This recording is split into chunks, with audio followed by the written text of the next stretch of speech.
Super Typhoon Dolphin, now a Category 5.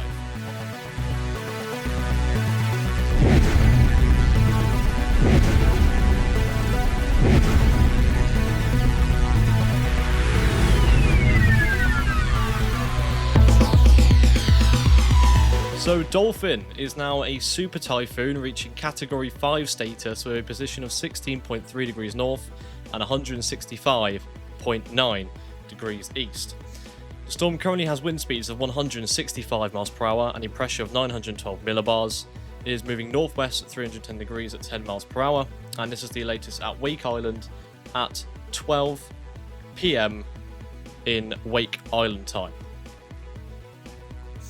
So the wind fields for the storm look like this. It's 110 nautical miles to the northeast, 90 nautical miles to the southeast, 100 nautical miles to the southwest, and 80 nautical miles to the northwest.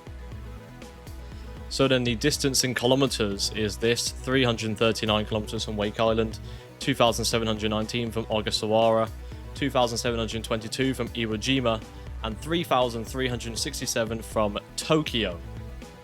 In miles, it's 211 from Wake Island, 1,690 from Ogasawara, 1,691 from Iwo Jima, and 2,092 from Tokyo. All these places are predicted to potentially be a path for the storm.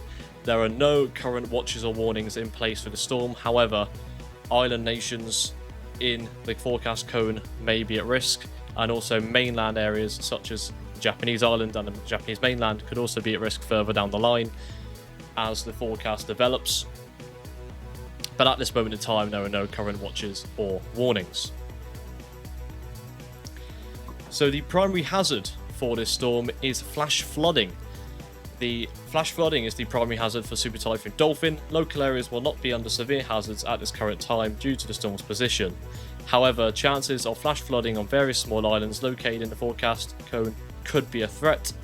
This could also be a risk for marine activity and various ships as well, as they are passing or docking on local islands too. So be prepared for that one. The NHC style forecast cone shows it obviously being a major super typhoon at this current time, and it doesn't seem to be weakening at all in the next couple of days, remaining as a super typhoon all the way up until 5 a.m. on Tuesday as far as the forecast goes. And the GTWC is basically the exact same. It stays as a super typhoon all the way up towards the northwest. It does start to weaken though after 01 on the 1st of July at 6C. The sea surface temperatures look like this. They are very, very favourable for the storm now, as it's moving into a very, very hot 30 degrees Celsius region.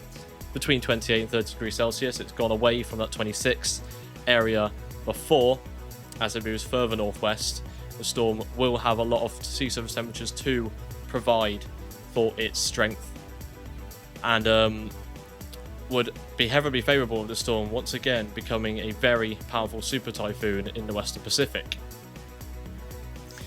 The RAM-B multi-model dynastic comparisons look like this. The intensity, of course, most models are having it spike on the 29th and 30th.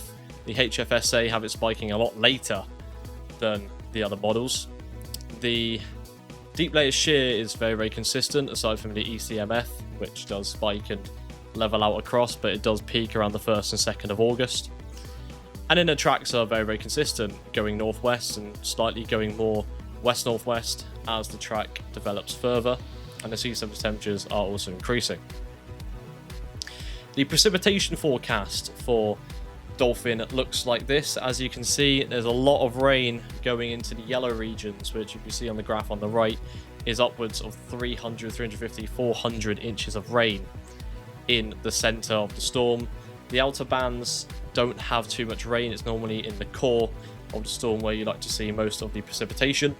The simulation shows the storm not slowing down at all, in fact increasing in size as well predominantly, but intensity just a bit before that, as you can see around there, as it intensifies even further and then slightly weakens as the storm becomes more broad, and it continues that northwest path towards the Japanese and Japan mainland, Japanese islands that being. The ocean heat content looks like this. Once again, very, very favourable for the storm, going into the orange and red zone, 75 to 100, dropping off down to yellow further down the line past 72 hours, 96 120 it falls down into the 15 to 35 range.